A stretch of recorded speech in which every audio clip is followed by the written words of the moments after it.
భారత రాజ్యాంగము షెడ్యూళ్ళు. భారత రాజ్యాంగంలో మొత్తం 12 షెడ్యూళ్ళు ఉన్నాయి. భారత రాజ్యాంగం షెడ్యూల్ 1లో భారతదేశంలోని రాష్ట్రాలు మరియు కేంద్రపాలిత ప్రాంతాల గురించి సమాచారం కలిగి ఉంటుంది. ఈ షెడ్యూల్ భారతదేశం యొక్క భౌగోళిక విభజనను స్పష్టంగా నిర్వచిస్తుంది. భారత రాజ్యాంగం షెడ్యూల్ 2 భారత రాజ్యాంగం 2వ షెడ్యూల్లో వివిధ పదవుల్లో ఉన్న వ్యక్తులకు అందించే జీతాలు, భత్యాలు మరియు ఇతర సౌకర్యాల గురించి వివరాలను అందిస్తుంది. భారత రాజ్యాంగం షెడ్యూల్ 3 షెడ్యూల్ 3 భారత రాజ్యాంగంలో వివిధ పదవుల్లో ఉన్న వ్యక్తులు ప్రమాణం చేయవలసిన ప్రమాణ పత్రాలు గూర్చి వివరాలను అందిస్తుంది.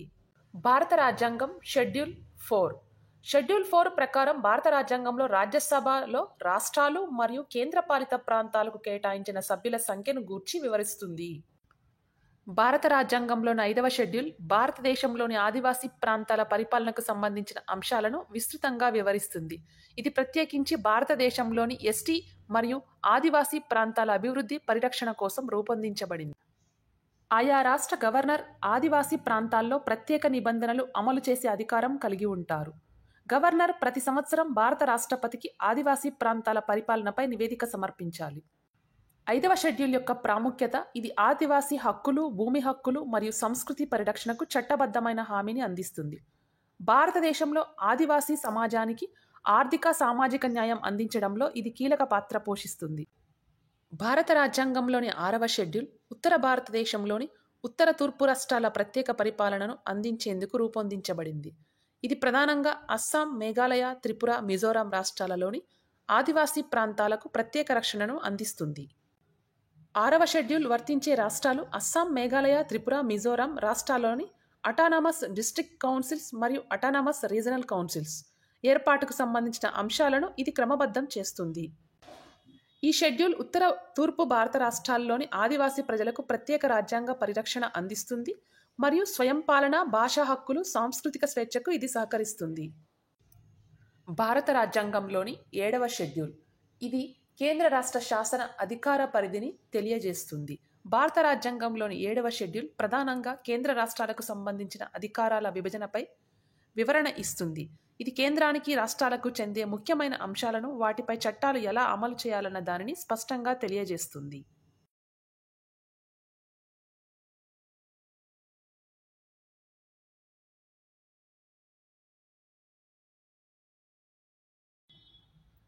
భారత రాజ్యాంగంలోని 8వ షెడ్యూల్ భారతదేశంలోని ప్రధాన భాషల గూర్చి వివరిస్తుంది. ఇది 22 ప్రధాన భాషలను పేర్కొంటుంది. వీటిని అధికారిక భాషలుగా గుర్తించిన సందర్భాన్ని గూర్చి వివరిస్తుంది.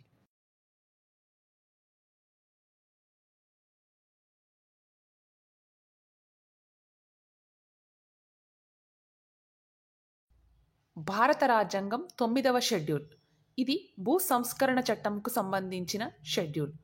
భారత రాజ్యాంగంలోని 9వ షెడ్యూల్ ముఖ్యమైన చట్టాలను, లావాదేవీలను, బడ్జెట్ ప్రణాళికలను సమర్థించడానికి, భూ సేకరణను క్రమబద్ధం చేసే చట్టాలను సూచిస్తుంది. ఈ షెడ్యూల్ 1951లో ప్రవేశపెట్టబడింది.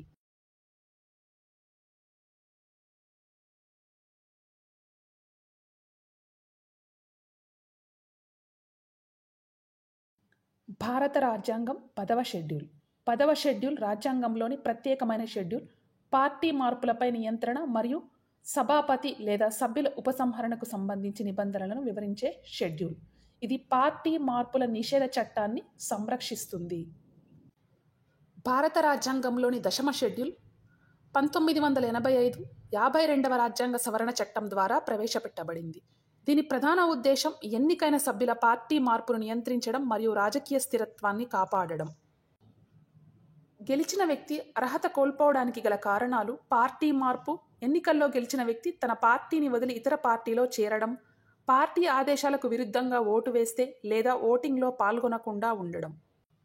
ఎన్నికైన స్వతంత్ర సభ్యుడు ఎవరైనా పార్టీలో చేరితే దానికి అనర్హత ఉంటుంది. నామినేటెడ్ సభ్యులు 1 ఏడాది తర్వాత ఏదైనా పార్టీలో చేరితే అది కూడా అనర్హతకు దారితీస్తుంది. వీటికి మాత్రం మినహాయింపులు కలవు. ఇతర పార్టీలో విలీనము, ఒక పార్టీకి చెందిన 2/3 సభ్యులు ఒకేసారి ఇతర పార్టీలో విలీనం అవ్వడం దీనికి అనుమతించబడుతుంది. స్పీకర్ లేదా చైర్మన్ పార్లమెంటు లేదా అసెంబ్లీలో స్వతంత్ర నిర్ణయాలను తీసుకుంటే ఆయనపై ఈ నిబంధనలు వర్తించవు. సభ్యుడు అనర్హత పొందాడా లేదా అన్నది స్పీకర్ నిర్ణయిస్తారు.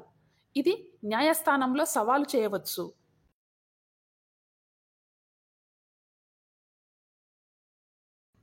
భారత రాజ్యాంగంలోని 11వ షెడ్యూల్ భారతదేశంలోని పంచాయతీరాజ్ వ్యవస్థకు సంబంధించిన అంశాలను రూపొందించేందుకు ప్రవేశపెట్టబడింది.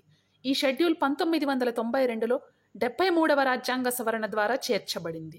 దీంట్లో గ్రామ పంచాయతీలకు అప్పగించిన బాధ్యతలు మరియు విధులు వివరంగా పొందుపరచబడ్డాయి. 11వ షెడ్యూల్లోని ముఖ్యమైన అంశాలు మొత్తం 29 అంశాలు ఉన్నాయి. ఇవి పంచాయతీలకు వివిధ అభివృద్ధి కార్యక్రమాలు మరియు ప్రాధాన్యతల బాధ్యతలను సూచిస్తాయి.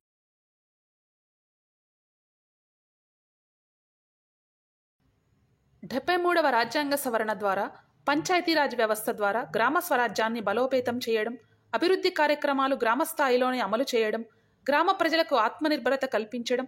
11వ షెడ్యూల్ భారత గ్రామీణ ప్రాంతాల్లో స్వయం ప్రతిపత్తి పాలనకు ముఖ్యమైన అడుగు. జాతీయ పంచాయతీరాజ్ దినోత్సవాన్ని ప్రతి సంవత్సరం ఏప్రిల్ 24వ తారీఖున జరుపుకుంటారు.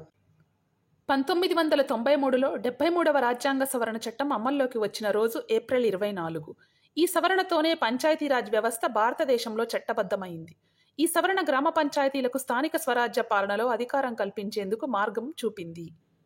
ఏప్రిల్ 24, 1993న 73వ రాజ్యాంగ సవరణ చట్టం ప్రకారం పంచాయతీరాజ్ వ్యవస్థ అధికారికంగా ప్రారంభమైంది.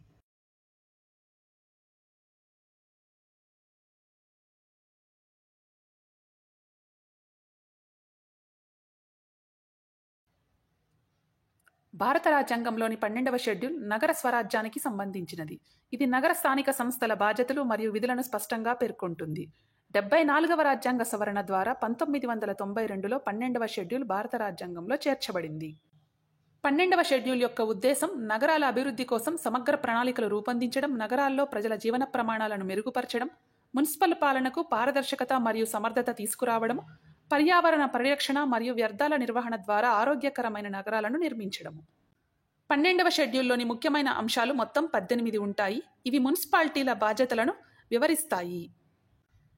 12వ షెడ్యూల్ పరిధిలోకి వచ్చే ముఖ్యమైన సంస్థలు మున్సిపాలిటీలు, మున్సిపల్ కార్పొరేషన్లు, మున్సిపల్ పంచాయతీలు.